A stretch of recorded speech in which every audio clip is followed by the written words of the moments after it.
اردن پنبونه لگند زونج که سر بنافچه سروجه یا رحای باکور کردستانه. لرحای چنینا پنبو کوک زیر سپیت بنافکرم بردوامه. لی جودکار جبهای پنبو یه لبازار نرازینه او دی بیجن لهمبر خرجی زیاده بوی بهایی ضرار دیکن. لورا خرجی جودکاران دناف ساله که دا 200-300 زیاده بونه لی لهمبر خرجی زیاده بهای پنبو تن 120 زیاده بویه. هم جودکار حالت گازنان دیکن هم آجودکار خبرکار بیچه حالت گازنان دیکن. نه پس که هایی مزه چیه؟ امیجن حتیش گلک بها بیه. جبه که حتیش بهای ایجاد خلاص نکه.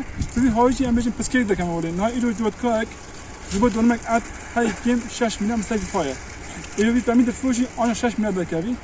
او خاص خباتی خیلی سر پیدا کن بوشو. آبدان خواب بوشو. او خاص پیدا کنی بیش بوشو. آره. کد خواب بالا دکت. یعنی نه ایرو بامو براستی 15 گلک کنه. جبه که مسافه گلک زده. او جی خلاص نکه. به هیوی هم کو حتی جودکار بیدار خوراکن او بامو وای بهای آخام بقیمت بوده. جبلی جودکاران خودی ماکینه چنینی و اندازیار جی جروشه و خرجی زیاده نرازینه. لعالیه کی جی بهای این آوه و الکتریک پشتا جودکاران شکاندیه. جبر خرجی زیاده سکتورا چاندنی بگشتید ناف کریزه کده.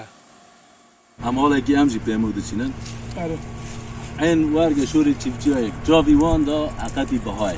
اما تو وارا بنیره موضوع تا و یاغا دترجانا به جودکار خواهی او جودکار خواهی آخر باخم خواهی شفیر خواهانه یعنی مصرفی خواه عقدی واری جاوی مدا بنیری هم خواه خلاص ناکن اما حقلنا چیپچی رو بنیری عقدی بهای یعنی هم دوبین چه مصرفی بهای نه که بامو گوری بی مصرفی اوجی پره بکره زیده بکره هم جودکار می کیف خوش بون هم همه کیف خوش بون وانی دلی مل هف ندر ما لباکور کردستان و ترکیه سالا پار لیتره که مازوت 8 لیره و 16 قرش بود.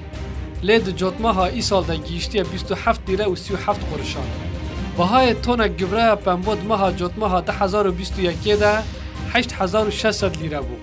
ده همان ماها ای سال دا بیه 18000 لیره. بهای کیلو توو پنبو سالا پار 30 لیره بود ای سال درکتی 7 لیره ای. لهمبر زیده بونا خرجیان آسته 4 قطان بهای پنبوجی سالا پار 11 لیره 50 قروش 12 لیره بود. ای سال 14 لیره 50 قروش 15 لیره که تنه 120 زیده بوده.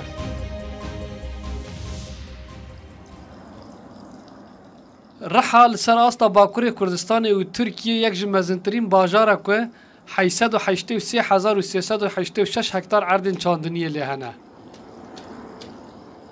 هر وها سر آستا باکور کردستان و ترکیه 137 پنبو 138 نیسکن سور و 107.5 گنم لرحایت برهمانین.